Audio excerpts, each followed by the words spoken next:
let me start over. Let me just, we're gonna break.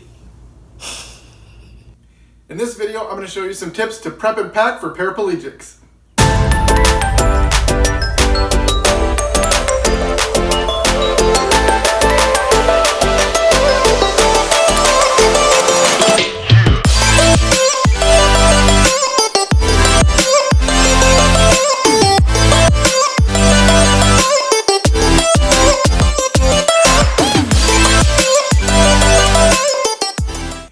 Welcome back to the channel. I'm Casey, and this week I'm pretty excited. I'm going on a trip, so I thought I'd take this opportunity to show you some tricks and tips on what I do when I travel and how I prep when I'm going to be away from home. So I'm not going to tell you quite yet where we're going. Andrea and I are going to be doing some videos on this trip, and so stay tuned to see where we went and all the adventures we're going to get to go on. But I just wanted to show you kind of general ideas of what I think about when I'm packing. So this will be a 4-day trip for me, and I will be flying, and so that's something I take into consideration. Two of the bags that I kind of think about is either just a duffel bag like this with 2 pockets and a big pocket in the middle, or I have a small rollerboard, which I usually take more often when I'm flying, and then this one more when I'm camping or doing trips where like road trips kind of thing. So for this time, since I will be flying, I will be taking the rollerboard. So I got my clothes laid out here for 4 days and a couple other things that we'll talk about. And I can get everything I need in here for this bag for the 4-day trip. And then I'll talk about a couple of the other specific things other than just my clothes that I make sure I always have with me when I'm away from home.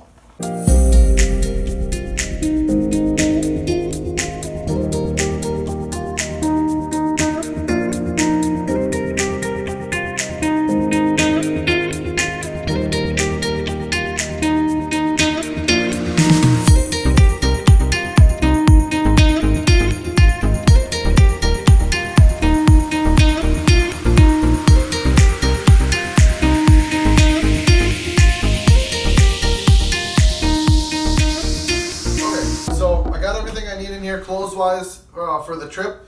Just a couple of items I wanted to go over with you guys real quick. We are going to a warm weather destination, and so you can get sweaty and stuff a lot, and you don't want to have stink butt.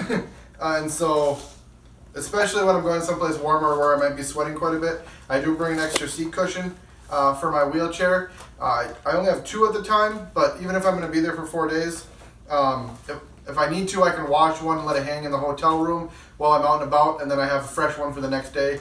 I'll also bring just like a bottle of Febreze or something like that, so I don't have to change it every day. They've got the little travel size ones, and those work great for that. You just spray it on your chair at the end of the day and let it dry overnight, and then that keeps the stink and the sweat smell down too. When I'm usually traveling and it's for only a short period of time, or excuse me, flying, and it's only a short period of time, I always bring an extra tube and tire changers, and then if I can, I'll bring a pump, but this time I don't want to really deal with that, and hopefully if need be, I could find one at a gas station or something. Sometimes I will bring a whole extra wheel just already prepped and ready to go, and that way if I blow a tire or something like that, I can just put the new one on. I usually bring a tube and tire changers for sure.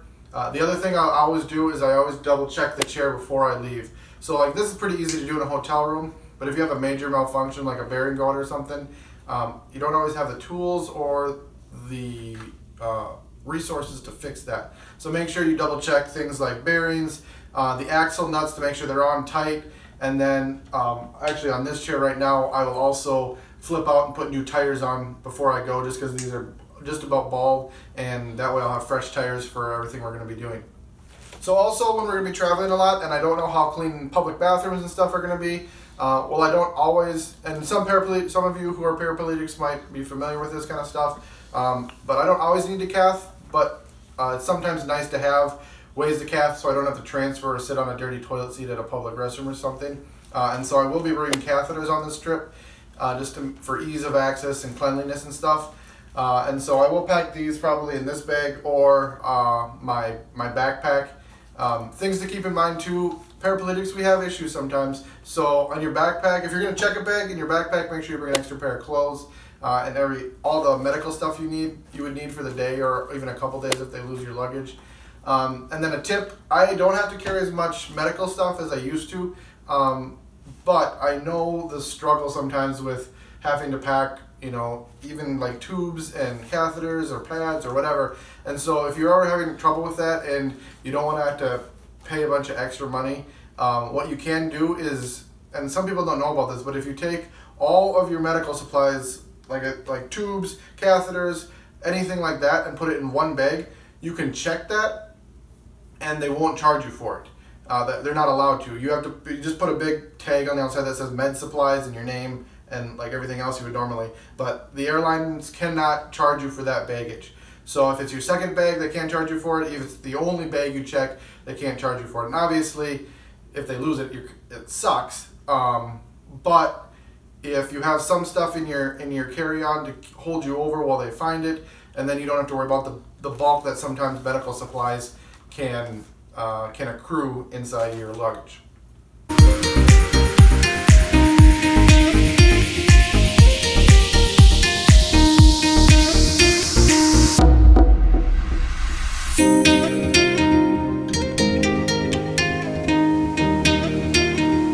Now that we're all packed, I'm just going to kind of show you a couple of different methods or ways that I handle my baggage when I'm on my own.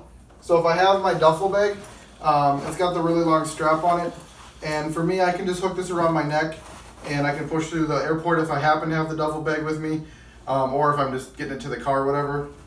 It can get a little hard on the neck if you get a really heavy bag, but for the most part this works really well for me.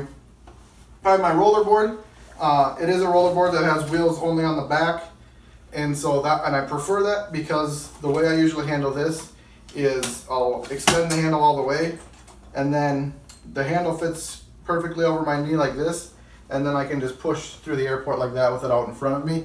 On a four-wheeled one where they swivel all the way around, it can get really wobbly and it won't go in a straight line for me. So I do prefer the two-wheeled ones that don't swivel. So that works out best for me. There also are other different options for baggage that you can get for your chair. They do make these little kind of forklift looking things that fold down from the front of your chair, and you can set a small bag on it in front of your feet. And then they also have little hooks for the back of your chair if you'd want, that you can hook the handle of a rollerboard into. You can find those online, and I will find a link because I don't know exactly where you can find them online, but I know you can. And I'll put that in the description down below, so if you guys are interested in any of that, you can find that there. So I hope you guys enjoyed this video. If you did, don't forget to give it a likes up or a thumbs up. And if you have other travel tips or things that you do when you travel, don't forget to leave it in the comments below. Stay tuned or subscribe if this is your first video so you can check out where we're actually headed on this trip and all the adventures we get to go on. And we'll see you guys on the next Adapted Adventures.